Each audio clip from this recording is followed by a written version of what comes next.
One, two, three.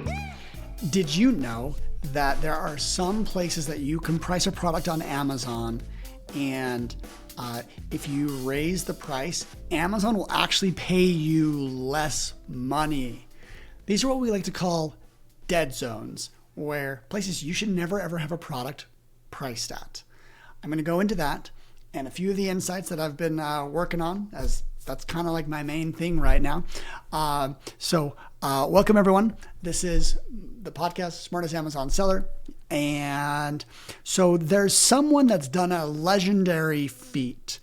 I've been following him for a little over a year, and it seems like the entire time, for that entire year, he's been posting daily hacks for Amazon sellers. And pretty impressive. He literally did it every day for an entire year. And the bar was high. Like, generally speaking, they were worth reading and could apply. Some of them were very small, just like, hey, you should know this, to very big, like, hey, this is a mistake that's happening a lot. And, there's a few that actually really shaped some of my thinking, and I've probably regurgitated them.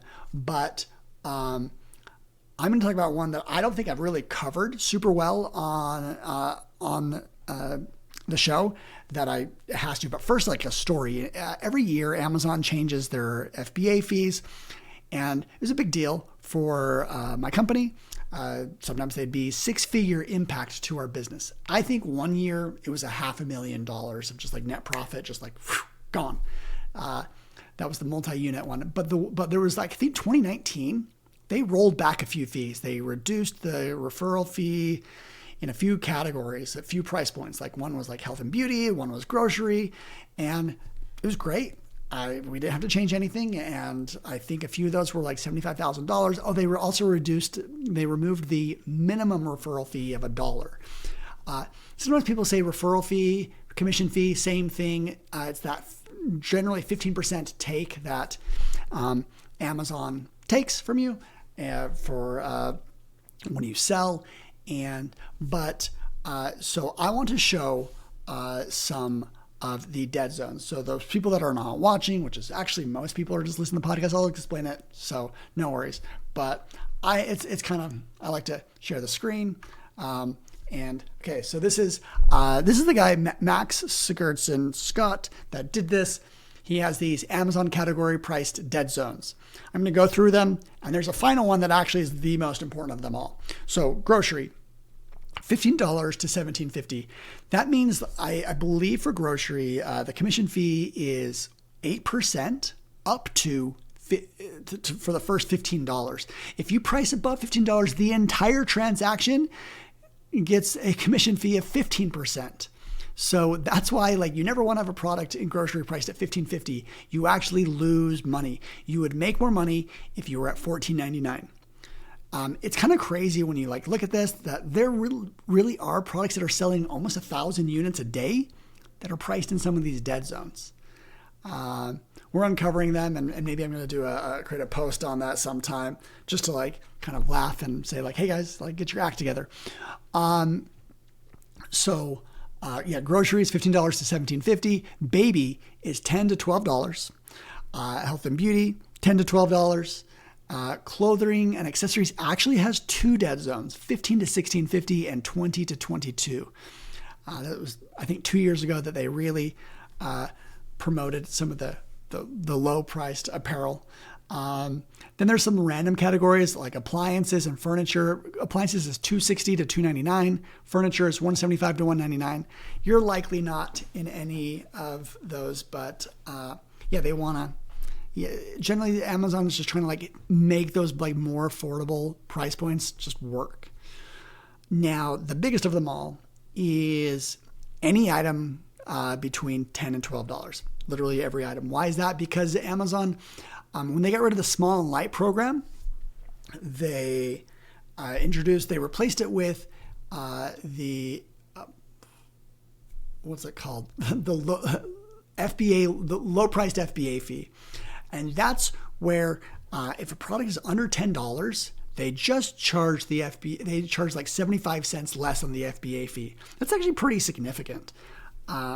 If you got a fast-moving product and it's inexpensive, the 75 cents, it's great. That actually allows you to price it down an entire dollar. But if your product is priced at like $10.50, you pay the regular FBA fee.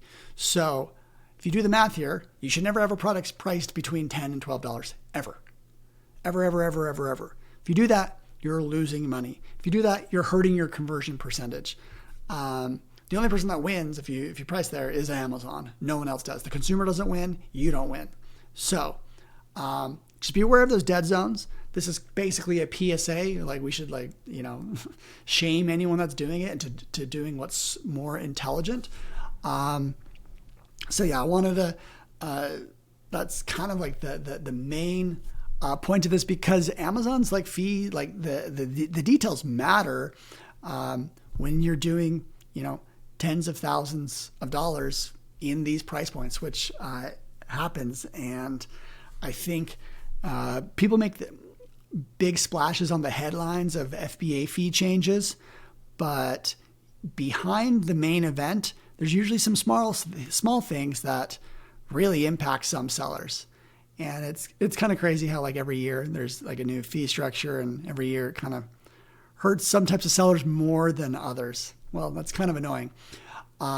So yeah, I've got I got two data updates. One is as people have been using this is shift of subject. I like to move around a lot. Call me crazy. I want you guys to get back at your day and just give you a lot of value really quick. Also, I'm impatient because this is my second time recording this episode. The first time the audio didn't come through. So if you don't blame me, I'm blazing through. If you've been following me, we released a buy box map that shows every state that wins the buy box. And now we actually have some data to say like what's going on. And what's crazy is about like almost 40% of the products have more than one seller winning the buy box. Like that's a pretty rampant issue if, for some reason, some regions, like one seller wins. And as I've we jumped into it, it really there's no way of knowing Amazon's, who wins the buy box, but just know that it is a combination of shipping speed and price. There's probably a few other factors, but those are the ones that we have more control over. And if your shipping speed is really good in a certain area, you know what? You could price higher. If your shipping speed is really bad, you have to price it better. So those are the controls. And up to 40%, they're won by more than one seller. I think about 15% had 3 or more sellers. And then there was a few products that had 4 and even 5 sellers winning the buy box across the US. So that explains a lot that I experienced with the buy box. Sometimes winning sales that I didn't think we had any business winning. And so, yeah, worth looking. And now, the last data point that just worth mentioning, as I spend a lot of my time in databases right now, just finding what's the most interesting thing, is Amazon's revenue in international markets. They actually don't break it out. You could look at their public filings. You could look at what people say. No one actually knows. So I just divulge what we have in our database. We build sales rank models. We look at what they say as the estimate sold per month. We look at our own some first party data that people have shared with us, and that's how we build out our models. And according to this, the monthly revenue of Amazon is about $35 billion in the U.S. Then Japan, 3.7, Germany, United Kingdom, they're each at 3.2, and Italy and Spain, they're at 1.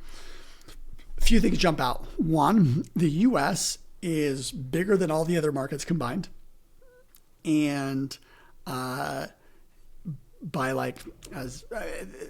then the U.S. is almost 10 times the size as the next highest. So, winning the U.S., it's harder, but it's also, there's more advantages to doing so. Just if you really want to capture your category's entire global potential, you have to win in the U.S. It's make or break. But Japan comes out big, and So that surprised a few people. You know what? They're one of their third or fourth largest GDP nation. So clearly they've got the purchasing power to do so. But it just means that, Amazon really established itself really well back in the day. But it's kind of crazy how, it's just, only a fraction of what's available in the US. Now, there's one other data point that stands out if you're watching this. I have monthly unique visits, which then you do some math and you get a value per visitor. The US gets 3.1 billion views a month, visits a month, and you just do the math, and that means it's $11 per visitor. That's kind of crazy. Kind of shows you the value. Like, well, Amazon's like external traffic. Like, they would be totally incentivized to just bring every person that they can to Amazon, as they do a decent job of capturing that. They have very high conversion rates and so forth. And that Japan and Germany, the UK, they're like at $6 to $7 per visit. And then it goes on down from there, from Canada. And then at the bottom is India at $1.30 per visitor. So yeah, they have a lot of visitors, and they're on the second lowest revenue that we're showing. Well, so that's like my data insights for the week. And but like really, like the dead zones is probably where you're gonna get the most value out of today. Thanks everyone for listening in. If you want to learn about being smart on Amazon, this is the show for you. This is the podcast. So share with a friend or not. I don't care. We're just having fun. Okay. Take care.